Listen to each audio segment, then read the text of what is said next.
welcome friends. Sorry having bothered you on a holiday, Sunday and a Gandhi Jayanti.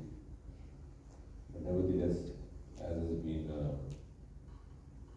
sought to be explained to you, the importance of the event that is coming up, and therefore it was thought that it was high time we should go ahead with this kind of a brief briefing.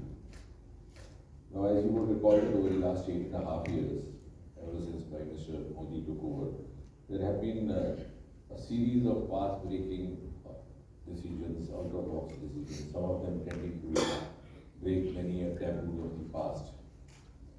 And the area which we are dealing with is one of those.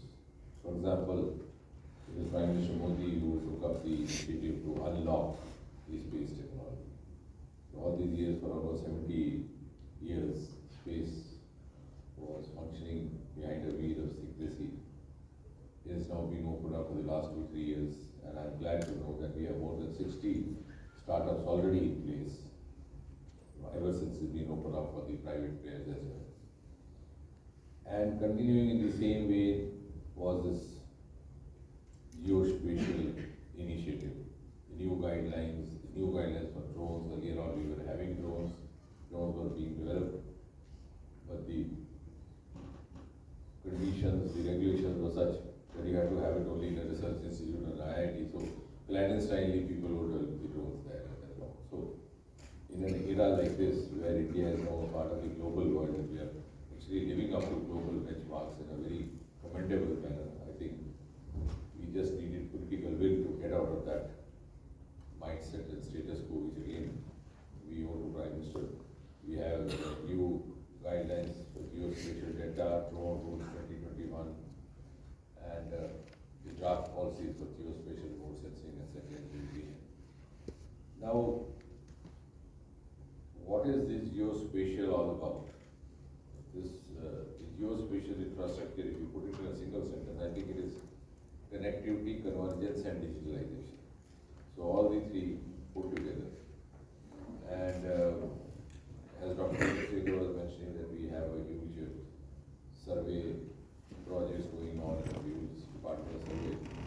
You have seen in Hyderabad, which is spread over 350 acres, set up by Britishers about 200 years ago. Royal Engineers was done less than Mr. Everest, after whom the Mount Everest is named.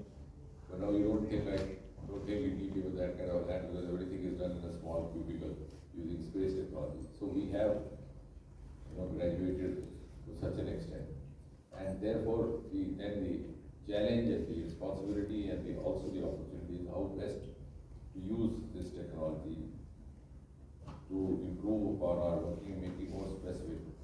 So I'm glad, given the push by the Prime Minister, we already have the Swamitva program going on. We have the Gati Shakti, and now the mapping of the villages, the mapping of the roads already. I think more than 45 lakh kilometer roads have been mapped, and almost 2.5 lakh villages.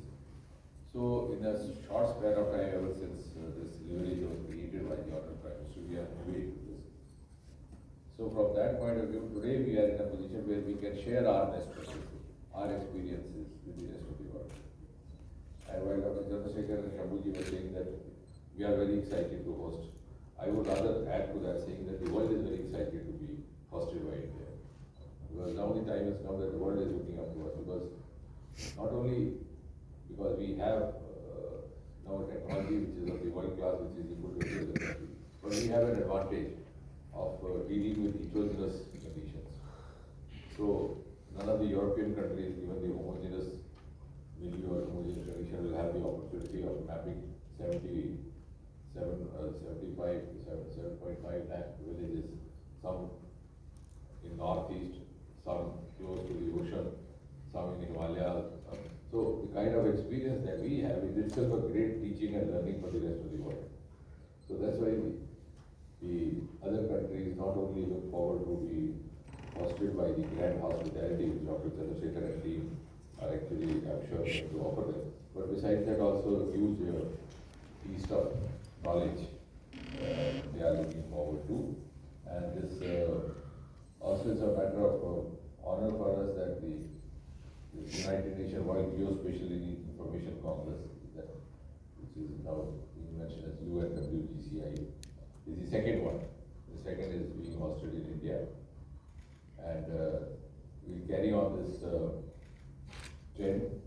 In the years that follow, the 2023, we are going to have G20, we are going to have Mission Innovation, all these conferences which was held in US this year.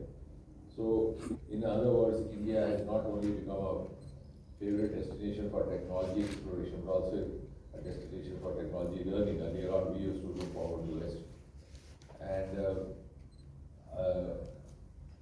we have also already have some of the success stories, as I said, the village mapping, which we can actually showcase to others.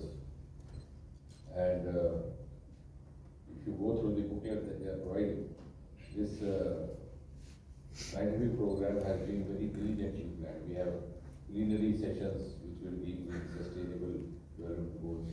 We have the parallel sessions dealing with the strategy. And now that the world is actually, the UNO is actually looking forward to sustainable goals, I think this is one area where we could contribute to geospatial knowledge.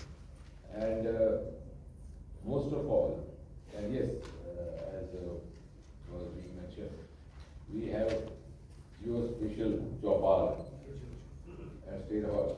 So that will also be dealing at two levels, the community level as well as the village level. Children, sir. Yeah. The community level, they have identified Jharkhand and West Bengal. So that is also something unique which we can offer to the world. No other country in the world can offer. So I think that is what we have to, the time has come here not only to prove our excellence before the world, but at the same time we also have to prove our exclusiveness, which also gives us an exclusive identity. And as the Prime Minister is repeatedly reiterating Amrit Kal in the next 25 years, I think this is also an opportunity for us to streamline the next 25 years, how we are going to navigate through these next 25 years to reach where we wish to reach. And to also prepare the world to accept us like that, which they have already done. So the world is ready to accept us. Now it's up to us to live up to that. So I think this is one.